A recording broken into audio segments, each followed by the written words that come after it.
El trabajo de una agente encubierta y sus efectos en la identidad es un documental que surge a partir de mi interés por los libros de Antonio Salas. Antonio Salas es un seudónimo que utiliza un periodista para ocultar su identidad y protegerse a sí mismo. Salas ha realizado diferentes trabajos encubierto en los cuales se expone verdades que las personas que viven en una burbuja como yo no estamos acostumbrados. Es por esto que decidí investigar más a fondo cuáles son las problemáticas que traen este trabajo. Y además admiro mucho a este periodista no solo por exponer la verdad, sino también por sacrificar su vida por el bienestar de los demás. El primer libro que me leí de Antonio Salas se llama El año que trafiqué con mujeres, que como lo dice su título, es acerca de la trata de blancas. En un video que publicó la editorial Planeta Libro, él nos va a contar un poco de cómo fue su experiencia. Todo comenzó cuando me encargaron una investigación sobre las mafias de la prostitución en España. Tuve que recopilar toda la información a mi alcance sobre este mundo. Durante meses leí artículos, revistas y libros para crear mi personaje. Acudí a especialistas, empresarios del sexo, policías, ONGs, escritores o ex-prostitutas que me advirtieron sobre los riesgos del mundo en el que iba a infiltrarme. Recorrí cientos de prostíbulos por toda España, observando cómo se comportaban los clientes y proxenetas. Imité su forma de vestir y aprendí a comportarme como ellos hasta transformarme en un auténtico traficante de mujeres, tan violento, huraño y resentido como cualquier proxeneta.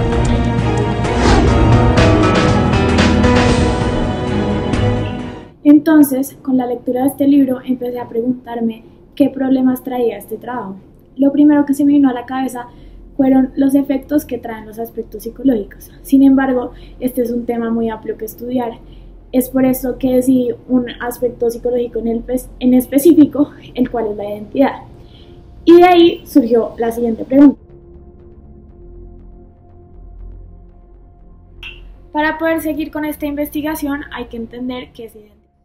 El profesor de la Universidad de Magdalena, Eduardo Restrepo, dice que la identidad te da una idea de la diferencia entre un yo con un nosotros o un nosotros. Se van a apoyar de dos entrevistas a diferentes psicólogas. Una está especializada en el posconflicto y otra está especializada en psicología clínica. Bueno, desde su punto de vista como psicóloga, para usted, ¿qué es la identidad? Identidad para mí es lo que me diferencia de las otras personas. ¿Cómo puede usted definir el término identidad? La identidad del ser depende de la experiencia de vivir como tal. Ese individuo que piense de sí mismo, cómo se ve, qué hábitos y qué valores ha desarrollado durante su infancia y está desarrollando en su adolescencia. ¿Y de qué factores depende tener una identidad bien? Teniendo en cuenta las diferentes perspectivas de lo que es identidad por parte de diferentes especialistas, me di cuenta que hacer un estudio de caso del año que trafiqué con mujeres era muy pobre. Es por eso que decidí investigar más acerca de Antonio Salas y conocer un poquito más de otros autores. El siguiente libro publicado por Antonio Salas se llama El Palestino. Esta es una investigación que es acerca del terrorismo y duró alrededor de 6 años, es decir, 6 años viviendo la mayoría del tiempo una vida que no mató. Salas empezó aprendiendo árabe y convirtiéndose al Islam, construyendo esta nueva identidad en Palestina. Luego aplica para entrar a los campos de adiestramiento en países como Venezuela y Colombia, y en los cuales es admitido. Ahí tiene contacto con los integrantes de los grupos armados Tupac Amaru, ELN y las FARC, y se da cuenta de las conexiones que tienen con Al-Qaeda o el propio expresidente de Venezuela, Hugo Chávez, como lo muestra este. Un grupo de guerrilleros latinoamericanos se disponen a grabar un comunicado terrorista. Pertenecen a los movimientos bolivarianos leales a Hugo Chávez y hacen un llamamiento a la unidad de todos los grupos armados de Latinoamérica para vengar a Raúl Reyes, el comandante de las FARC, muerto un mes antes en Ecuador.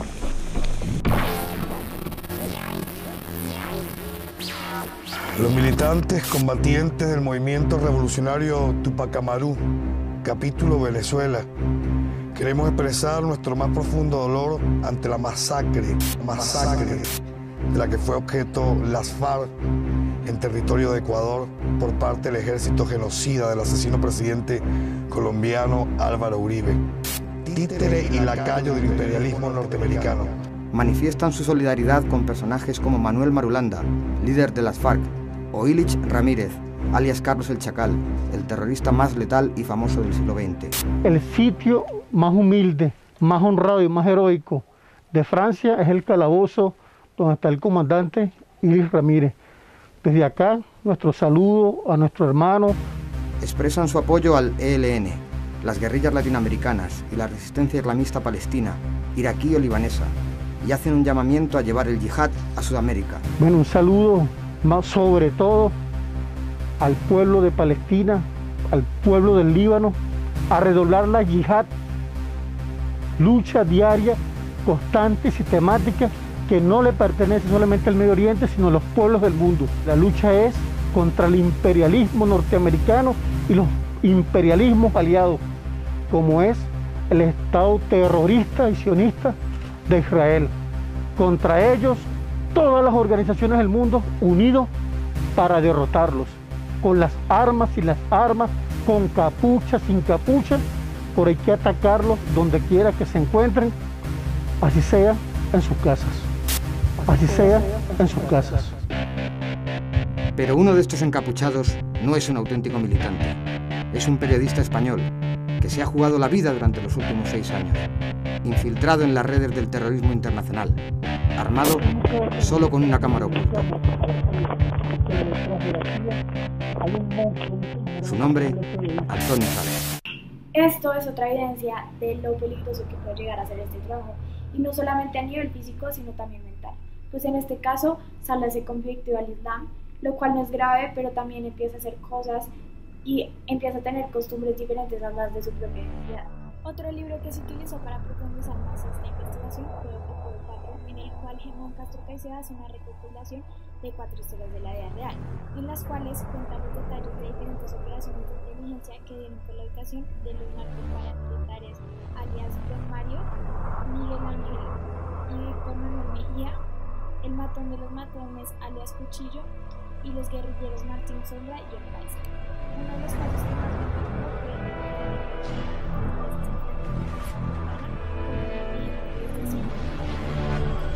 no se podía bañar, se ponía la sobra de los comisarios.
Con su ambiente familiar y o con su pasado. En esa medida, la identidad propia de nuestra cubierta puede ser afectada y la posibilidad de que se funcione o no determinados factores de apoyo psicológico que existen en la identidad. Sin embargo, ¿cómo yo iba a demostrar eso? Espero que tengamos una oportunidad de hacer diferentes. La primera se le realizó a un estudiante que hoy en día es la cabeza y es el de los trabajos, pero en su momento sí realizó diferentes trabajos cubiertos. Él, por supuesto, espero que podamos llamar a gente buena. ¿Qué apoyo psicológico le dan a la gente? Pues bueno, siempre que hay un trabajo se le da una reinserción a la gente en la entidad o en la vida civil. Esto siempre toma como un mes para que uno pueda entender si ya está bien o pues si toca seguir con el proceso. Pero es que a veces pasa un tema muy delicado y es el síndrome de Estocolmo. Esto es que la gente empieza a dudar quiénes son los buenos y confunde los buenos con los malos y los malos con los buenos. Pero para que esto no pase, pues la gente tiene que tener muy claro cuáles son sus límites y hasta dónde puede llegar. Pues recordemos que los malos no tienen ese límite y simplemente hacen lo que quieran. Bueno, ahora hablemos de la identidad moral. ¿Qué significa trabajar encubierta para usted? No, pues para mí es simplemente un trabajo, la verdad. ¿Y qué características que hacen parte de su personalidad considera que son las más importantes para este trabajo? No, pues yo creo que son las características, ya están impresas en tu personalidad. Bueno, ¿y qué le permite a usted tener claro qué es lo que está bien y qué es lo que está mal? Los principios, pues, esos principios vienen ligados con la infancia y son cosas que están dentro de ti y tú ya tienes que tener claro. Y pues, evidentemente hay personas en las que tú puedes confiar y te tienen confianza, pero hay otras que tienen principios y que no sé cuántas, pero te terminan traicionando. ¿Qué papel juegan las personas cercanas a la persona que realiza el trabajo? No, pues nada, generalmente en cada trabajo uno escoge entre 4 a 5 personas pues, que uno vaya a contratar para hacer su trabajo. Y bueno, siempre que uno está trabajando con ellos, uno sabe que va a haber alguna fuga de información, pero cada quien trabaja como quiere. Entonces sí, cada uno escoge cómo quiere trabajar. ¿Qué riesgos corre en la familia y en qué medida afecta a la familia como un medio de manipulación para voltear a la persona en el trabajo encubierta? María, usted se fue con la pregunta más pesada en el trabajo. Yo a la familia le llamo el talón de Aquiles. Una vez manipulan eso, yo creo que todo se puede derrumbar. Yo por eso me gusta contratar a gentes que no tengan familia o que están solteros.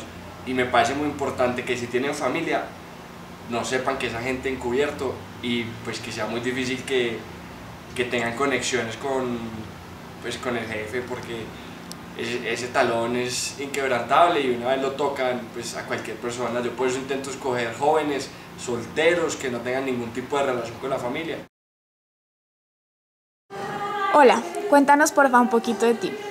Bueno, mi nombre es Victoria, llevo 20 años siendo psicóloga y hace 15 años estoy trabajando en el postconflicto.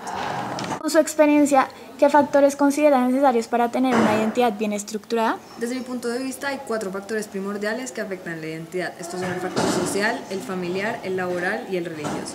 Desde la psicología, ¿usted qué riesgos cree que corren los agentes encubiertos con relación a su identidad? Que lleven mucho tiempo encubiertos y terminen influenciándose del enemigo. Es muy difícil llegar a una conclusión puesto que es un tema muy amplio y no es posible dar una respuesta definitiva con los casos que se estudió, ya que cada uno tiene su experiencia personal. Es decir, sí, siempre corren todos los riesgos, pero de cada uno depende qué tanto se corren o no. Y eso depende de los factores sociales, laborales, religiosos, pero también de experiencias que hayan vivido en su infancia y adolescencia.